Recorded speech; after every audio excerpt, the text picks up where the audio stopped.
Hello students, welcome to Tax Ma'am classes. Today we are going to discuss about the important amendments applicable for the assessment year 2020 to 2021 or the previous year 2019-20. So let's discuss few important amendments. So first one talks about the rebate, which is under section 87A. So you all know that previous the rebate is limited up to tax or 2500, whichever is less will be allowed as a rebate. But now this rebate is increased from 2500 to 12500. So what is the limit now means that the tax or 12500, whichever is less will be allowed as a rebate. So to avail this rebate under section 87A, the net total income should be less than 5 lakhs.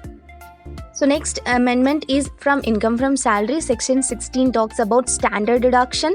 Every SSE who is earning salary income, that person will be allowed 40,000 as a standard deduction. Now it is increased to 50,000. So now if any person is having any income from salary, so standard deduction under section 16 IA 50,000 will be allowed as deduction. Now coming to the next amendment, that is income from house property. Section 23 amendment has been done. So what is that? 23 talks about gross annual value. So in that, if any person is having more than one residential house property which is self-occupied, that SSE have to pay tax according to the notional rent. So this condition has been removed. That means if a person is having two self-occupied house properties, that person need not pay tax at all. So and the maximum deduction under this self-occupied property is for house 1,50,000, for house 2 1,50,000. But if you want to avail the deduction from both the houses, the limit is restricted to 2 lakhs only. Now coming to the next amendment, section 44AB under the head PGBP. So what is this section 44AB as per the income tax means? Every person who is carrying a business is required to get his accounts audited if his total sales turnover or the gross receipt in business exceeds 1 crore in the previous year. So now it has been revised. The amendment is if the total sales or the receipt or the turnover is more than 5 crores, then only the accounts of this business have to be audited. So few conditions are there. What are the condition means? His aggregate of all the receipts in cash during the previous year doesn't exceed 5%, and in the same case, and the expenses payments in cash during the previous year doesn't exceed 5% of the total payments. Going further, the next amendment is section 54 under the head income from capital gains. What does this section 54 talks about mean? It is actually an exemption section. What is this? What are the condition means? If a person is selling his old residential house property which is a long-term capital gain, with that capital gain, if he is reinvesting again in purchase of new residential house property within 1 or 2 years according to the condition, then the amount invested in the new residential house property will be allowed as a deduction. So here what is the amendment is, a person can purchase 2 residential house properties and the expenditure or the investment spent in the 2 residential house properties will be allowed as exemption.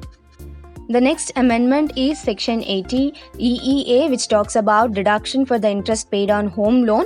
If any SSA is taking loan for the house property, for the construction or for the purchase of a new house property, and if the person is paying any interest, that interest amount will be allowed as deduction. This deduction is available only for the individuals, not for HUF, AOP or a partnership firm or company or any kind of taxpayer. It is eligible only for the individuals, and it is applicable for both resident and non-resident, and the limit is up to 1,50,000 is allowed as deduction under section 80 EEA, apart from the section 24B. What is section 24B? Interest on loan will be allowed as deduction. It is from the under the head income from house property. Up to 2 lakhs will be given. So apart from that, this 1,50,000 also will be allowed under section 80 EEA. The next amendment is section 80 EEB. This is a new section introduced by the Union Cabinet to promote the use of electric vehicles in the country.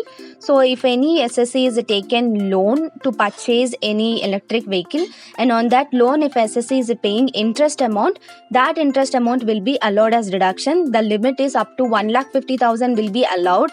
and this section is eligible only for individuals. And going forward to the next amendment, section 115 BAA talks about the corporate tax, right? Before, the corporate tax is 30% and we have to add the surcharge and cess. Now it has been reduced to 22% and we have to add surcharge plus cess. And in the same case, section 115 JB, which is an minimum alternative tax, it has been reduced from 18.5% to 15%. And in the same case, section 139 subsection 1 amendment has been done. What is the section 139 subsection 1 talks about? A filing of return.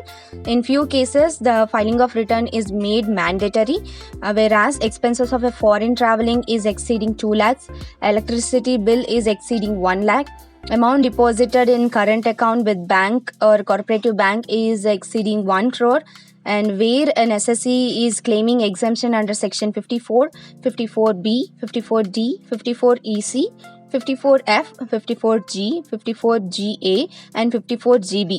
In these cases, the filing of return is made mandatory. So these are the few important amendments made and which is applicable for the assessment year 2020 to 2021. So thank you for watching.